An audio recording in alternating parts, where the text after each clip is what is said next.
this handsome young officer. I think what's key to understanding Plotiна's motivations in taking up the young Hadrian is that the marriage between her and Trajan is childless. Hadrian, I think, for Plotina, is the son that she never had, and it's supplied both within the broad family of Trajan and also as part of this growing group of Spanish mafia, if you like, in Rome. Before long, Plotina arranged for the 24-year-old Hadrian to marry one of her own young relatives, Sabina. Trajan needed to place loyal supporters, many of whom were fellow Spaniards, in the Senate house. The Senate provided the commanders and administrators of Rome. Hadrian was far younger than the customary age, but he too became a senator.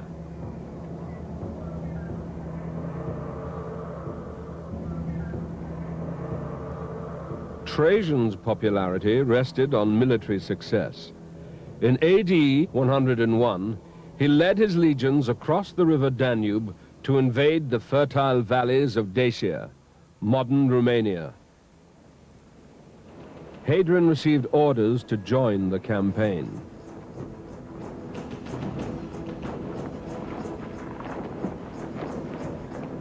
The Dacian campaign was very important, and perhaps it gave Hadrian that sense of contact and closeness with the army, which he kept when he became emperor himself in his travels around the empire, and he felt very close to the army. And I think that's something he must have found for the first time on that Dacian campaign.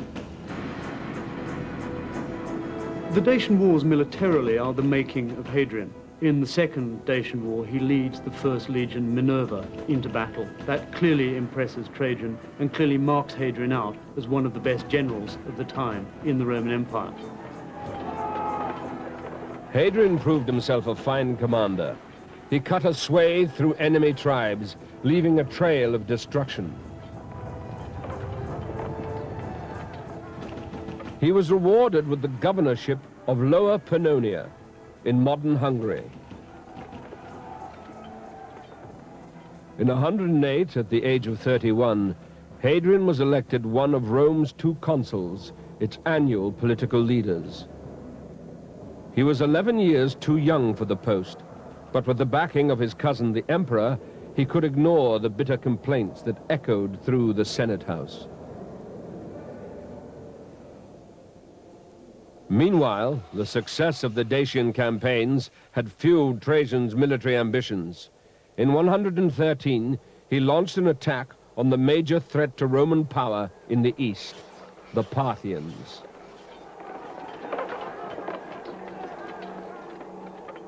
With a huge army, Trajan again triumphed, making vast territorial gains. For the first time, Roman soldiers bathed in the Persian Gulf.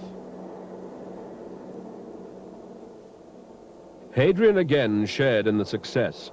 He was given the governorship of the whole of the Eastern Empire, with his own power base in the city of Antioch.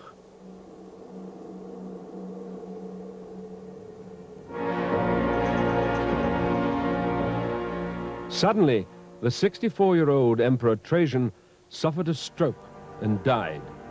He was childless and had, it seemed, named no successor. On the 9th of August, 117, a declaration was read out by Trajan's widow, Plotina, backed by another man from Italica, Attianus, the chief of the emperor's personal bodyguard. Together they announced that Trajan, shortly before dying, had formally adopted Hadrian. But the announcement was not itself enough to make him emperor. He turned to his legions for support. I think what successive rulers do is they try and make sure the army is not against them. They try and buy off the army and the palace guard. And they try and ensure a peaceful succession from one ruler to another by the mechanism of pre-deciding who the successor is going to be and paying off the troops in the hope that they will collude in it at least. Before any rival could dispute the claim, the Eastern legions hailed the 41-year-old Hadrian as Caesar and emperor.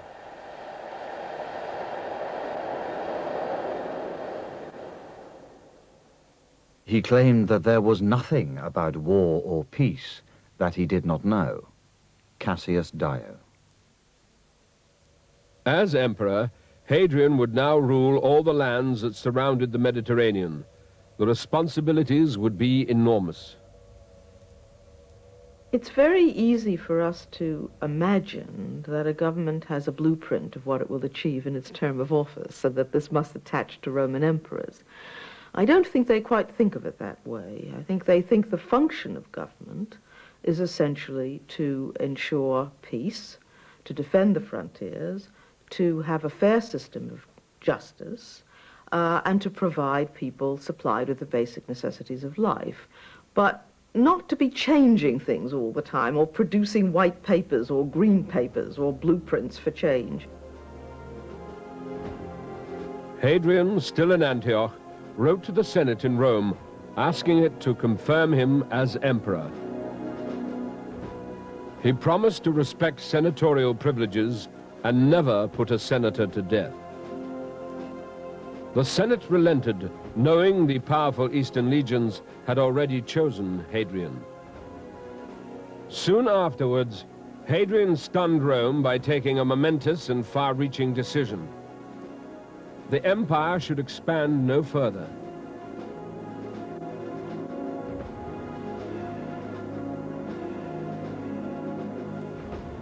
Years of fighting in Dacia and Parthia had convinced him of Roman superiority over its neighbors, but the expense of conquest was too costly.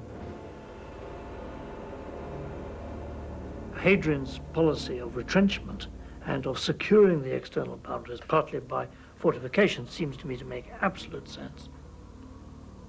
There was no advantage to the Roman Empire to occupy unurbanized, low-populated areas on the periphery of empire. No profit at all, and a high risk.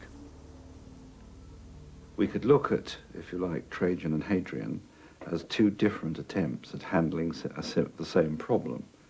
Trajan's idea had been essentially that you marched out, you showed Roman strength in a straightforward military way, and you attacked the people that you were worried about, so that eventually, I presume, you could incorporate them. Hadrian decided that your best bet was not so much to bash external enemies as to consolidate and Romanize the people that you had already. In other words, strengthen the heart of the Roman Empire, and where necessary, surround it with physical barriers. In the east, he pulled back the Roman legions to the western bank of the river Euphrates. The recently conquered eastern provinces that lay beyond were left in the hands of compliant local kings, who would act as a buffer zone along the unstable frontier. Beyond the Danube, Dacia would remain a Roman territory, as thousands of settlers had moved onto its fertile farmland. But for the sake of security, the only bridge across the wide river was burnt. Senators were appalled. They saw conquest as the route to wealth and glory. Many felt they had stronger claims to the throne than the Spaniard who had been elected by soldiers thousands of miles from Rome. A coup to depose him was planned. Attianus, the chief of the Praetorian Guard, discovered the plot and acted. He had 4 leading senators abducted and swiftly put to death. There's no doubt at all that Hadrian knew about the plot to murder 4 senators. It's cold-blooded, but it's good politics.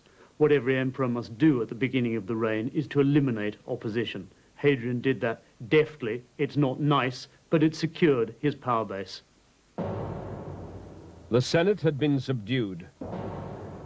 Hadrian then arrived back in Rome with his wife and moved into the vast imperial palace overlooking the Circus Maximus.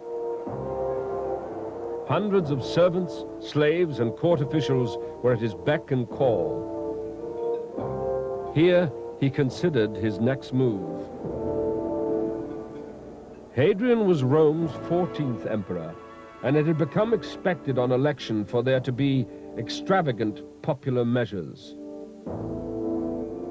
Hadrian decided on his spectacular gesture to win the support of the people.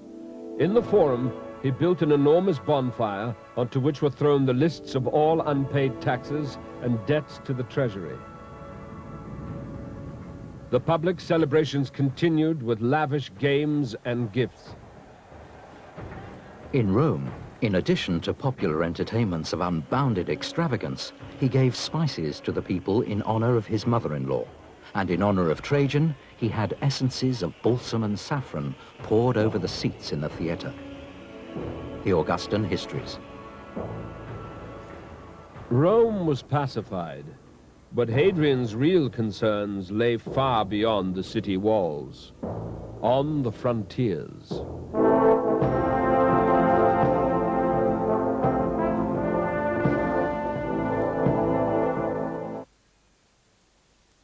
Irrelevant that the old Roman aristocracy was no longer what mattered for ruling the empire, that power lay in the provinces. But Hadrian was vulnerable. He feared that his decision to end military conquest with its opportunities for glory, promotion, and booty would turn the army against him. He remained confident of his support among the eastern legions, so in late 120, he left on the vital mission to win over the legions in the west.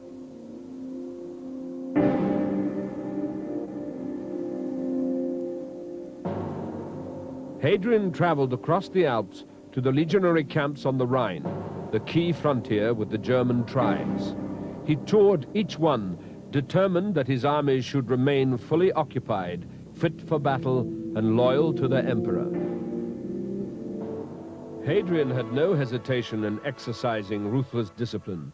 His orders were to be considered divine. The army in the west was won over. In the year 122, Hadrian made the crossing to Britain. Britain is the largest island known to Romans. The sky is overcast with continual rain and cloud. Tacitus.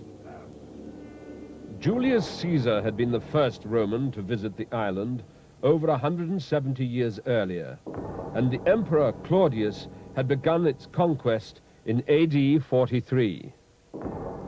The northern tribes of Britain had resisted Roman power, but rather than try to conquer them, Hadrian decided to keep them out. He decreed that a vast wall 73 miles long should be built from coast to coast to mark the frontier of Roman civilization, beyond which lay the allegedly savage world of the barbarians. There is a profound gulf in their image between the barbarian and the Roman.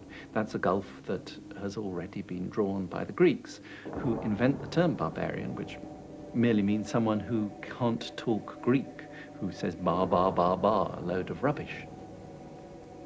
The way you can see the otherness of the barbarian is from their depictions of barbarians in monumental sculpture. What the ordered Roman troops looked like, and what those shaggy barbarians with their revolting habits looked like. I think the wall was a political statement as much as anything, to signify to those who came into contact with it that this was built by an empire that was powerful and built by a man who knew how to build. Hadrian's Wall is a very good symbol for Hadrian, because it demarcates so clearly the edge of this civilized world that he's created. The Great Wall was manned by 15,000 auxiliaries, serving 25 years, and drawn from throughout the empire. Spaniards, Gauls, Germans, even Syrians and Dacians. Hadrian won much favor with provincials and soldiers by rewarding service with the most valued prize, citizenship. Hadrian saw citizenship as a privilege, but he also saw it as something which could be earned. And so, for example, service as a non-citizen in the Roman army as an auxiliary earned you citizenship when you'd come to the end of your time. And so Hadrian presided over an expansion of citizenship to provincials, which was extremely important in the history of the Roman Empire. And it's one of the greatest achievements of Rome, that it thought in terms of educating people in Roman ways and assimilating them to Roman citizenship. Even a distant island like Britain could be seduced by Roman civilization and turned into a peaceful Roman province. The governor of Britain would encourage individuals and communities to erect temples, marketplaces, houses. He began to train the sons of the chieftains in a liberal education. As a result, the nation which used to reject the Latin language began to aspire to rhetoric. Further, the wearing of our dress became a distinction, and the toga came into fashion. And little by little, the Britons were seduced to the lounge, the bath, the well-laid dinner table. Tacitus.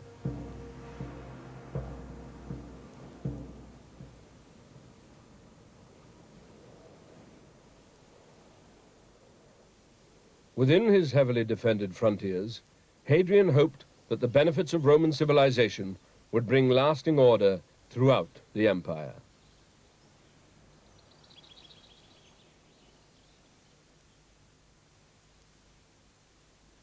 He ran to excess in the gratification of his desires. The Augustan Histories. In AD 124, Hadrian's travels took him across the empire from the Atlantic coast all the way to the Black Sea, and then back towards the land he loved most, Greece.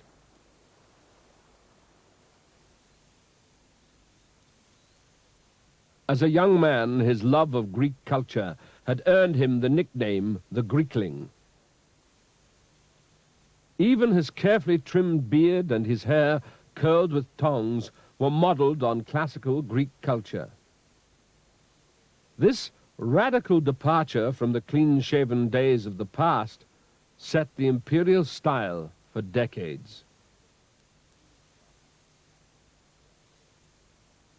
Hadrian, like so many Romans, regarded the literary and artistic culture of Greece as far superior to Rome's own.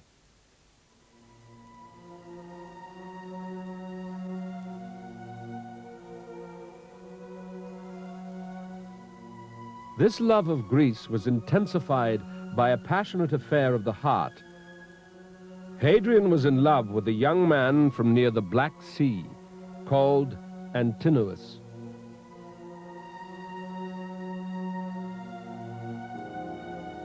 The two lovers traveled everywhere together. In late 124, they arrived in Athens. In the winter they spent there, Hadrian was keen to honor the city as the center of Greek culture. He commissioned a new aqueduct, the completion of a temple, a new city quarter called Hadrianopolis, and an immense new library. The following year, Hadrian finally returned to Rome. He was 49. Of his 8 years on the throne, he had spent the past 5 away from the capital and away from the empress, his 36-year-old wife, Sabina. As he used to say himself, had he been merely a private citizen, he would have got rid of her on the grounds of ill temper and irritability. The Augustan Histories. Hadrian's wife Sabina is a rather mysterious figure. We don't really know very much about her, and I don't think Hadrian was very interested in her. But one can say that domestic life at court in Rome was much quieter than it had been in Nero's reign, for example. It was no longer the home of intrigue and murder and jealousy. It was a very quiet, bourgeois sort of lifestyle. And Hadrian's reign sees the beginning of this trend. His workload was enormous, officiating at religious ceremonies, passing judgments, checking finances. He even found time to commission one of Rome's greatest monuments, the Pantheon.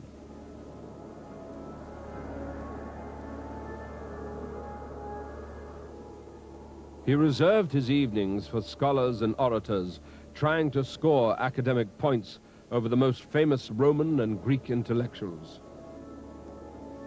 Although he was deft at prose and at verse, and very accomplished in all the arts, yet he used to subject the teachers of these arts, as though more accomplished than they, to ridicule, scorn, and humiliation. The Augustan Histories. Those invited to sit with the emperor were wary of his temper. One scholar, Favorinus, was forced to bow to Hadrian on a minor linguistic point. When criticized for backing down when he was actually right, Favorinus replied, "You are urging the wrong course, my friends, when you do not allow me to regard as the most learned of men the one who has 30 legions."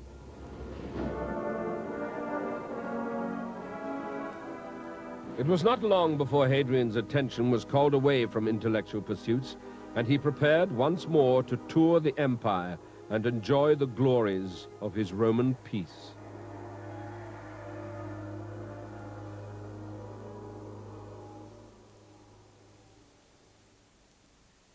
He saw many cities, more in fact than any other emperor.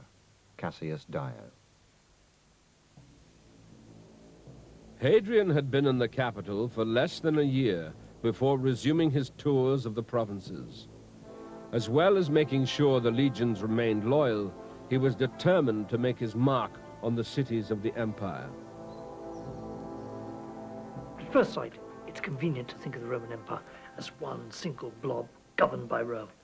But actually, given that transport was so slow, it sometimes took 3 months for a message to come from Rome to a small town in Spain. And you never knew whether it would come or not. So actually, all the towns, 4,000 of them, spread out through the Roman Empire, acted in some way, it looks as though quite autonomously, quite separately, independently.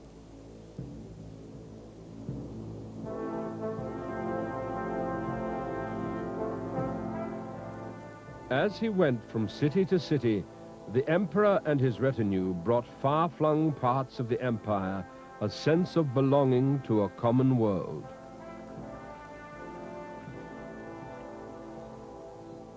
Hadrian's retinue on tour must have been vast and splendid.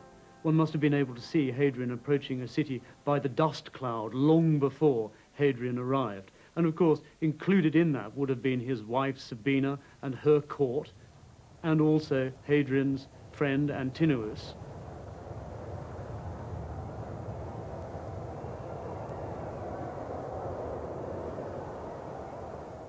He will be met outside the city walls by a delegation. There'll be a great ceremonial, there'll be sacrifices. Sacrifices, always a moment of great excitement, distribution of meat. There's a feast for everyone. And there will be speech-making, and you can be sure there was endless speech-making as the best local orator brought out a speech of praise of the greatness of this divine emperor, and the emperor responded, probably giving a few privileges and special gifts to the city. And then he'd go into the city.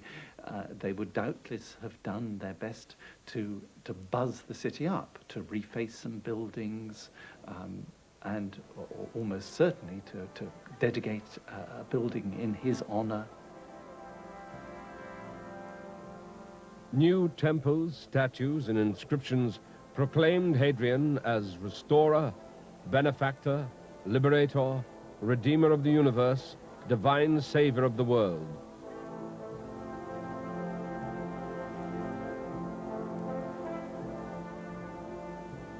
New cities were named in his honor, cities like Hadria Avenio, modern Avignon in France.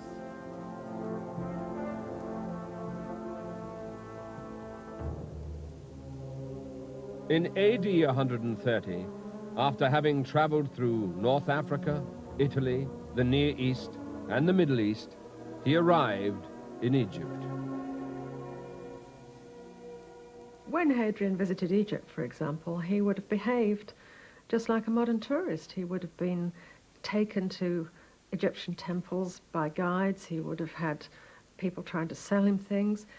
It's an extraordinary development now that a Roman emperor can do this and can have some time to spend in this way and can be away from Rome and feel secure about the empire while he's not in the centre of politics. With a retinue that included both Sabina and Antinous, Hadrian cruised up the Nile.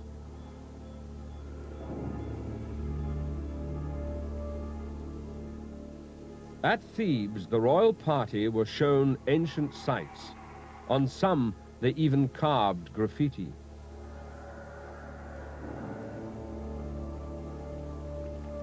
The tour, however, was marked by personal tragedy. During the cruise, Hadrian's beloved Antinous met his death.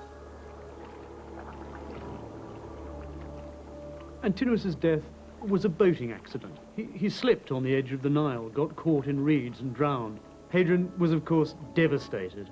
Antinous for Hadrian represented the symbol of all that was beautiful about Greek culture. As a mark of his profound grief, Hadrian declared Antinous to be divine and inaugurated a new religious cult in his memory and honor. Hadrian founded a whole city in memory of Antinous and named it after him. And he had statues of Antinous sent to all sorts of parts of the empire.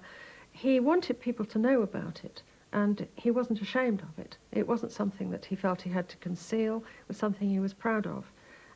And that shows that he was a human being. Leaving Egypt, Hadrian began the long overland journey back to Rome. But trouble intervened once again. In Judea, his policy of assimilating provincial people into Roman culture was failing. The Jews had a unique and ancient culture, and the effort to impose Roman ways of life met with bitter resistance. On an earlier visit, Hadrian had found Jerusalem still in ruins from the Roman siege of 60 years earlier. On the site of the main Jewish temple, he had begun building a new temple to Jupiter and the emperor. He had also declared that the city was to be renamed in his honor. The Jews refused to tolerate such assaults on their traditions. In 132, they rose in revolt. Hadrian faced a major war. For 3 years, the Roman legions struggled against the guerrilla tactics of the Jewish rebel army. But ultimately, the uprising was crushed with extreme violence. Captured prisoners were sold into slavery. The Jews were expelled from Jerusalem, and the province of Judea was abolished, being renamed Syria Palestina. The Jewish revolt, I think, teaches us 2 good lessons. Firstly, that there's an edge to Hadrian's provincial touring. It is about keeping the peace. It is about making sure that there won't be revolts. And secondly, it teaches us that no matter how clement, no matter how humane Hadrian might have liked to portray himself, that there's a bottom line in the Roman Empire, and that is that revolts will be dealt with by the sword. Dear, fleeting, sweeting, little soul, my body's comrade and its guest, what region now must be thy goal, poor wan, numb, naked soul, unable, as of old, to jest? Hadrian.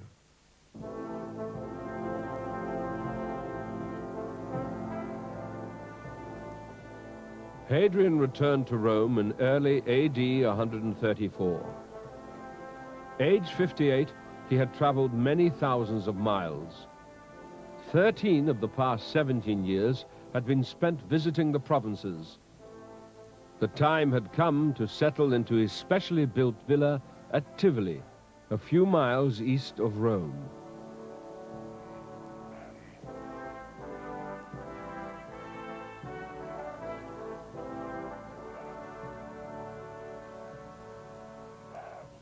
Tivoli was a magnificent palace, 7 miles in circumference. It was built as a model of the Roman world, each part constructed to represent a province or an area, Africa, Italy, to walk through Tivoli was again to go with Hadrian on his grand tour of the provinces.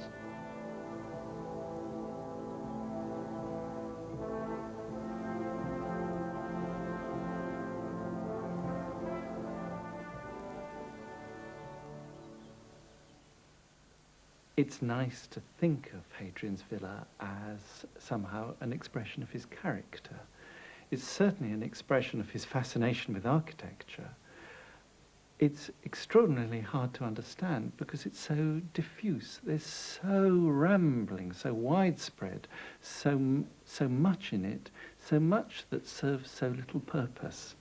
Vast halls, baths, dining rooms that repeat again and again the same set of facilities, which are essentially just areas in which to marvel at the power of an emperor to construct, and to construct the breathtaking and the beautiful.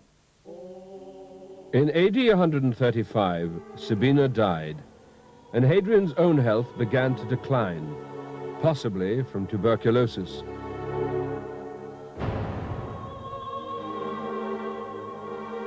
He feared plots would engulf his final days.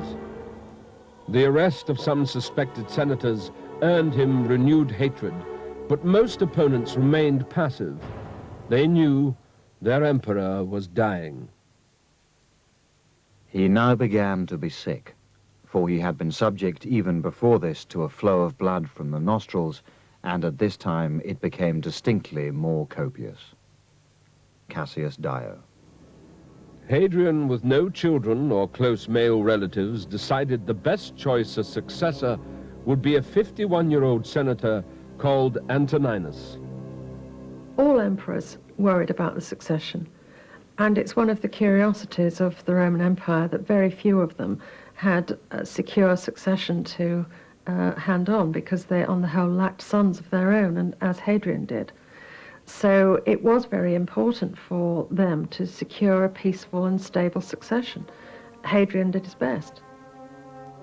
I see Hadrian as a symbol of a new system of government in which the emperorship is handed down from one generation to the next, not from father to son, but by the choice of, quotes, the best person from among a much broader range of potential candidates than had previously been done. He marks, if you like, the provincialization of Roman government. Hadrian weakened. For the sake of his health, he traveled south to Naples to bathe in its sulphurous springs.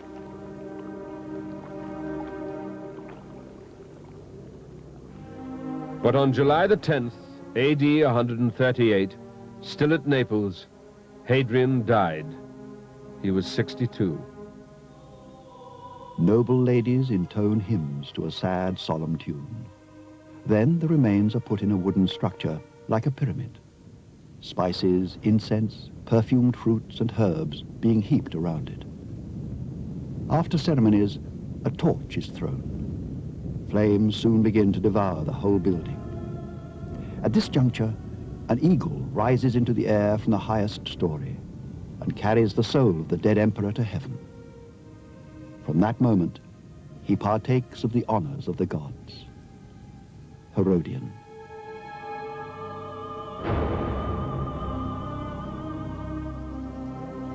Eventually, Hadrian's ashes were deposited in his own mausoleum by the river Tiber in Rome.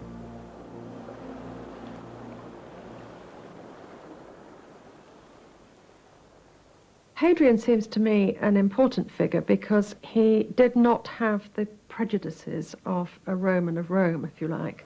He saw life from the perspective of the provinces. He spent most of his reign traveling around the provinces, and he broadened the perception of the Roman Empire, and that made it very stable for the future. That was extremely important.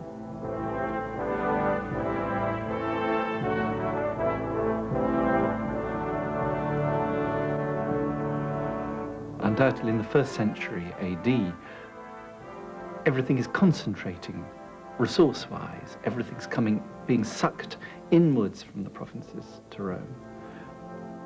the 2nd century AD, and especially with Hadrian, you have a flourishing of the provinces all around, which will eventually lead to a weakening of the centre.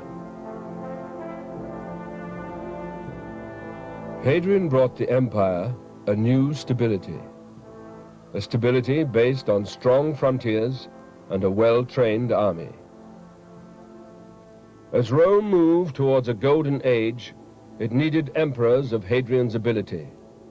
Without them, the empire faced disaster.